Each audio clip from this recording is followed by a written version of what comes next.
జై రాధేశ్యామ్ అందరికీ ఈరోజు ముచ్చటైందంటే నాకు ఈ న్యూస్ చెప్పడానికి కూడా చాలా సిగ్గైతుంది. ఎందుకు అనుకుంటున్నారా? అసలు ముచ్చటైందంటే హర్యానాలో ఒక 9 years బేబీ ప్రెగ్నెంట్ అయింది. చాలా దారుణం కదా.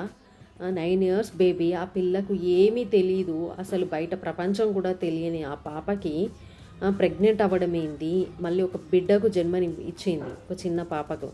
తనకే తెలిసి తెలియని వయసులో ఇంకొక పాపని మోస్తూ అలా కన్నది. ఎంత ఘోరం. మళ్ళీ ఇంకొక ముచ్చట కూడా ఉంది.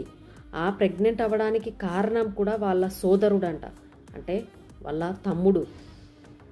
ఇది ఎంత ఘోరం. కలియుగంలా అనిపించడం లేదు? మళ్ళీ ఈ పాప తల్లిదండ్రులు ఆ పిల్లగాన్ని కాపాడడానికి నానా తంటాలు పడుతున్నారంట, తప్పించడానికి ఈ కేసు నుంచి.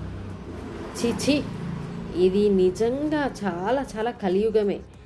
కలియుగం ఎక్కడో లేదు, వచ్చేసింది. ఇక కలియుగం స్టార్ట్ అయిపోయింది మనందరికీ.